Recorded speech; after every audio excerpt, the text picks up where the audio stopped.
Ada Mak Saleh kat Melaka yang ternampak tapir tu, mesti dia kata, how wow is it happening? How, macam mana dia jadi? Kan gitu. Jadi kita, Wow. how wow is it happening? Okey. Jadi kita bersama dengan Dr. Muhammad Razif Zakaria, Ketua Penolong Pengarah Bahagian Pendidikan Kesihatan, Astaghfirullahalazim, salah orang pula. Minta maaf, Encik Muhammad Firdaus Mahmud daripada Perhilitan Jabatan Perlindungan Hidupan Liar dan Taman Negara dari Melaka yang semestinya kalut seperti saya juga. Sampai. Dan kita juga bersama kita seorang pekerja hotel yang telah menjumpai tapir tersebut, Encik Reza Rezwan Aga Khan. Ya. Jadi inilah dia keterujaan kita kan. Kita memang jarang kita dengar situasi seperti ini. Mungkin kita nak mulakan dulu, kita bertanyakan dengan Encik Reza ya. Mungkin kita nak dengarkan apa sebenarnya yang berlaku pada malam itu. Encik Reza Rezwan, Assalamualaikum. Waalaikumsalam. Boleh dengar suara kami? Ya, boleh. Okey, Encik Reza, sebelum kita nak mulakan perbincangan kita, boleh ceritakan apa sebenarnya yang berlaku pada malam itu? Adakah awak sendiri yang menjumpai tapir sebesar itu? Ceritakan. Baik. Okey, saya Reza Rizwan. Okey, saya bertugas sebagai security manager pada hari tersebutlah. Okey, saya sebenarnya dapat maklum balas daripada seorang staf yang bekerja di hotel. Pada tu dia bagi tahu saya dalam pukul 8 pagi lah. Dia bagi tahu saya yang mereka melihat seekor tapir berada di service lift landing di depan lift lah. So saya pada waktu tu terkejut. So saya terus naik ke lokasi untuk melihat sendiri tapir tu.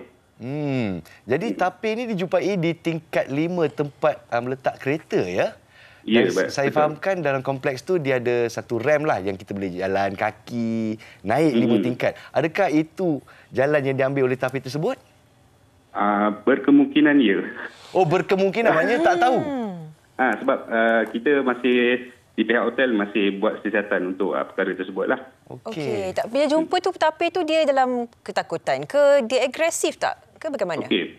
Masa saya naik ke atas, saya bersama dengan rakan-rakan kerja cuba melihat keadaan tapir itulah. Dia dalam keadaan luka teruk di bahagian kaki dan juga mempunyai luka di bahagian kepala. Oh, ada luka-luka ya.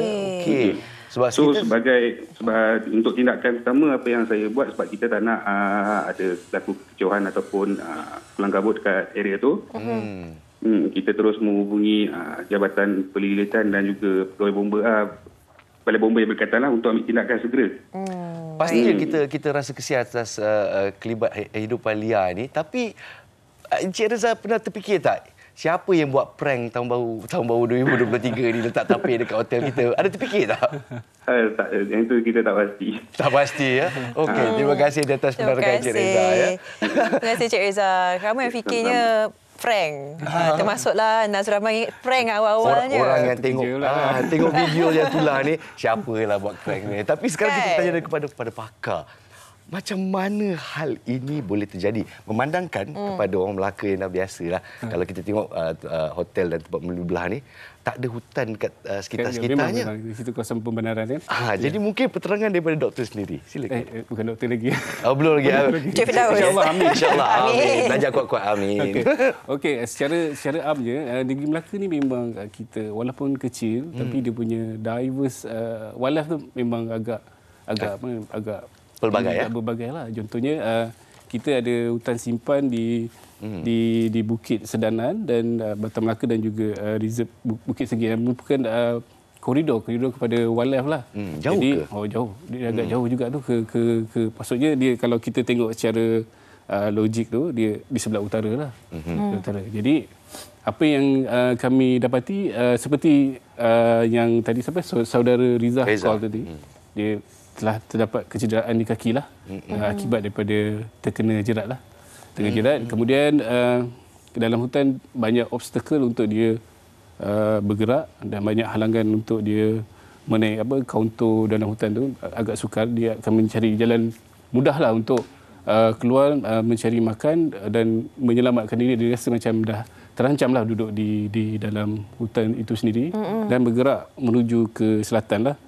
Jadi kita dalam masa sama kita telah pun menyeraplah kehadiran sebab kita dapati dia telah melepasi lebu MMJ tu. Kita takut nanti dia akan berlanggar dan sebagainya lah. Jadi kita pun telah dalam masa tempoh 2 minggu sebelum kejadian kita telah menggerakkan kita punya task force untuk mengesan kedudukan. Jadi pada masa itu kita nampak abnormality lah, dia punya pergerakan tu agak macam kelang kabut, kejap ke atas, kejap ke bawah, kejap. Tapi cuma kita nak set perangkap tu agak sukar kerana dia dalam keadaan stres dan juga dalam keadaan kecelaruan.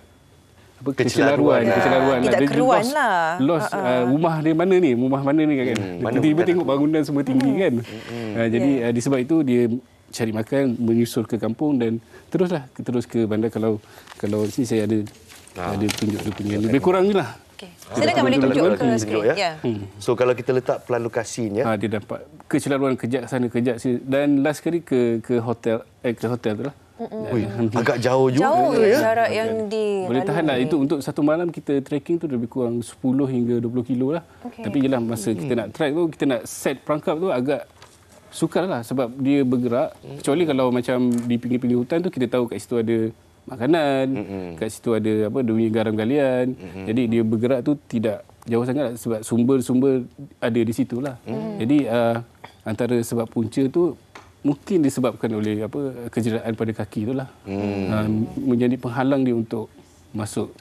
Cik Firdaus, ramai yang mungkin tertanyakan sebenarnya bila haiwan liar bergerak solo seperti ini, adakah satu semudah-mudah situasi di mana ia sesat ataupun ia memang jenis haiwan yang bergerak solo dan bila kita berdepan tu, adakah bahaya sebenarnya untuk kita berdepan dengan hidupan liar walaupun seekor tapir?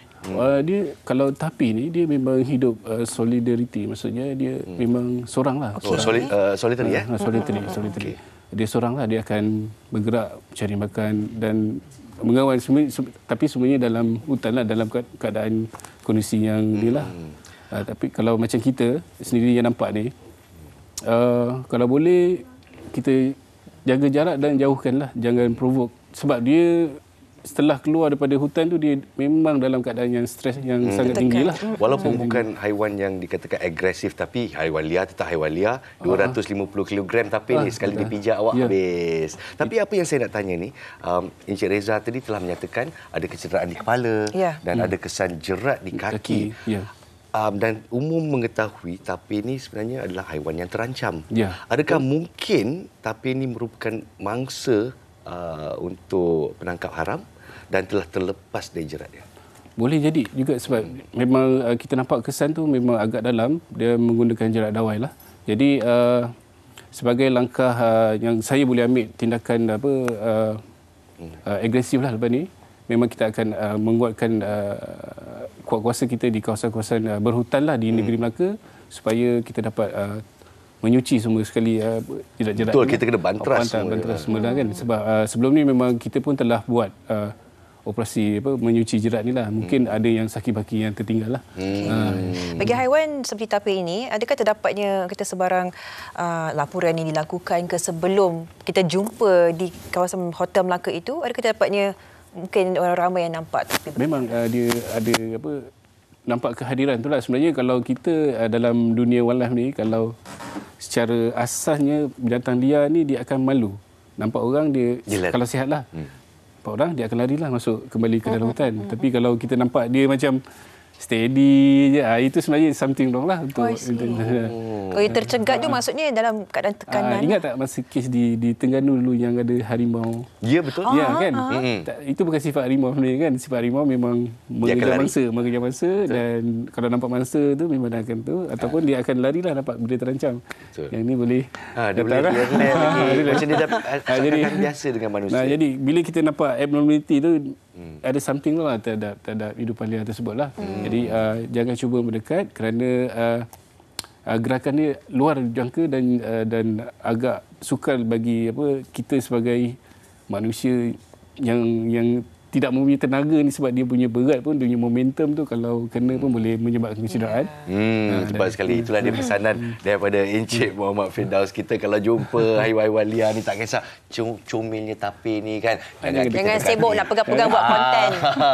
Memandai. Tapi membawa kepada satu lagi soalan Sofia ya. Saya rasa terkilan juga apabila haiwan-haiwan liar kita Malaysia ya, dan saya jangka kita rakyat Malaysia ni merupakan khalifah di bumi. Kitalah bertanggungjawab untuk menjaga flora dan fauna di negara kita lah kan.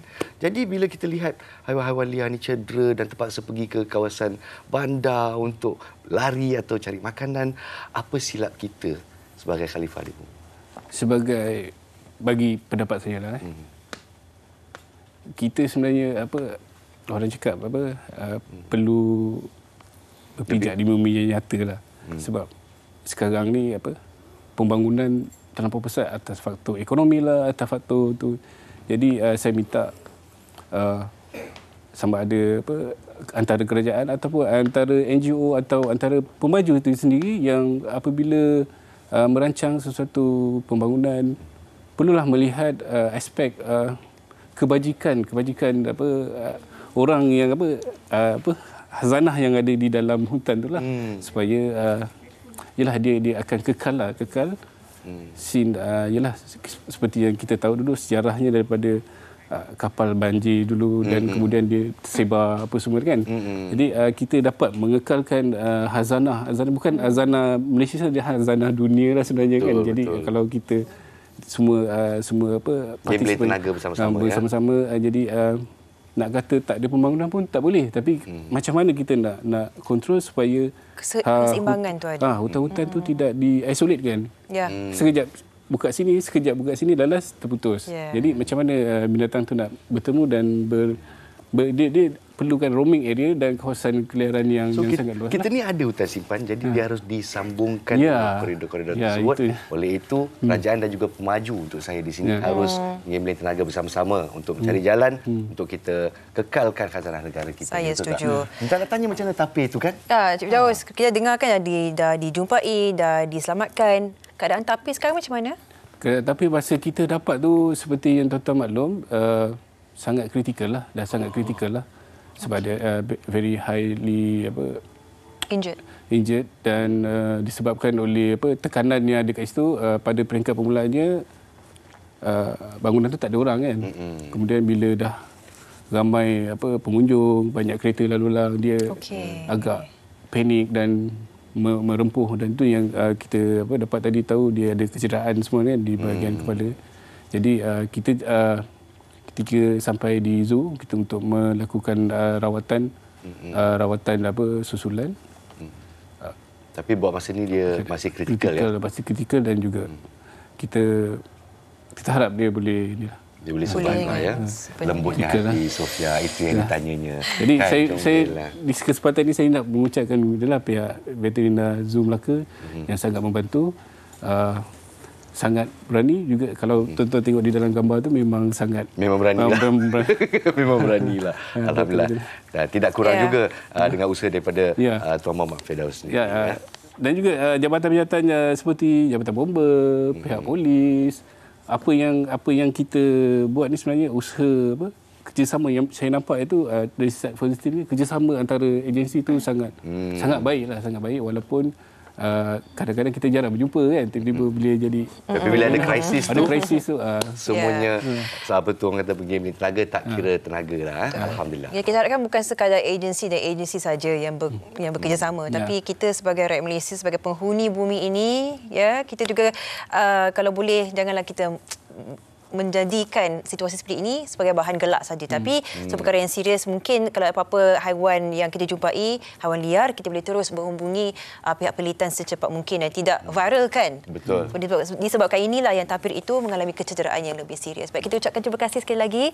Sudi meluangkan masa, membuka mata kita. Dan kita bukan terus prank ya, Nas? Bukan prank. Sekarang baru saya tahu bukan prank. Alhamdulillah, kalau siapa yang buat prank itu memang sangat-sangat berani.